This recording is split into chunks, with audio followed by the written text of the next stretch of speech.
Mentre l'esquerra i el centre-esquerra valencià reaccionen lentament davant la pèrdua del govern i de massa, jo crec que massa ajuntaments, dels ajuntaments més importants del nostre país valencià, la coalició d'ultradreta que empara el Partit Popular no para de fer malifetes.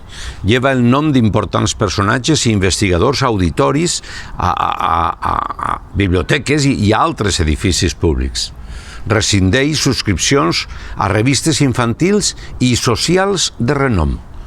Posa el nom de la Rita al Pont de les Flors i, per si això fos poca cosa, ara anuncien cursos de llengua secessionista de la Real Haca.